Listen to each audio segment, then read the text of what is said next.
Hi! என்னன்னு தெரியல இந்த ஒரு வாரமாவே ஃபுல்லாவே ரொம்பவுமே குளிரா இருக்கு. எனக்குமே கோல்டு கொஞ்சம் புடிச்சிருச்சு தான். அப்புறமேட்டு சரி என்ன இன்னைக்கு பொங்கல்லாம் வருதுல்ல தேர்ஸ்டே அதனால கொஞ்சம் வீடெல்லாம் க்ளீன் பண்ணுற வேலை இருக்குது. பாப்பாவோட டாய்ஸ் மட்டும்தான் கீழே இருக்கும். அதனால் அதை மட்டும் எடுத்து வச்சுனா வீடு க்ளீன் ஆயிரும் பாதி. உங்களுக்கு இந்த மாதிரி ஃபீல் ஆயிருக்கான்னு சொல்லி மறக்காம கமெண்ட்டில் சொல்லுங்கள். அப்புறமேட்டு ஈவினிங் டைமாக அங்கே எங்கள் ஊருக்கு வந்திருந்தோம். அப்புறம் எங்கள் வீட்டை வந்து வலிச்சு விடணும் அப்படின்னு சொல்லிட்டு வெளியெல்லாம் எதுவுமே வலிச்சு விடல. வாசலுக்கு மட்டும்தான் வண்டி விட்டுறலாம் சாணி போட்டு அப்படின்னு சொல்லி அம்மா இது பண்ணிட்டாங்க. ஏன்னா இங்கே ஃபுல்லாக மழை பெய்யுது நினச்சா மழை பெய்யுது நினச்சா பனி இது இருக்கா அதெல்லாம் எதுவும் பண்ணல. அப்புறம் இது பனி சீசனுங்காட்டி அம்மா கருவேப்பிலெல்லாம் உடச்சி விட்டுருந்தாங்காட்டி அதுவும் நல்லா வளர்ந்துருக்கு. அப்புறமேட்டி இந்த பட் ரோஸ் எல்லாமே வளர்ந்துச்சு. நான் அதையும் எடுத்து வச்சுட்டு இருந்தோம். சாமிக்கு தான் வைப்போம் மோஸ்ட்லி.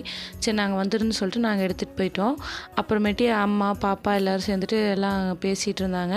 எங்கள் பாப்பாவும் அவங்க அப்பாவும் சேர்ந்துட்டு என்னென்ன பண்ணுறாங்க மேலே ஏறி உட்கார வச்சு அவள் குடுகுன்னு ஓடி போய் கீழே விழுந்துட்டா. அதனால் அவளை சமாதானப்படுத்துறதுக்கோசரம் தான் இப்படி உட்கார வச்சுருக்கான். அப்புறமேட்டி அட்வான்ஸ் ஹாப்பி பொங்கல். எல்லோரும் சேனலை மறக்காம சப்ஸ்கிரைப் பண்ணி லைக் பண்ணிட்டு போயிருங்க. பாய்.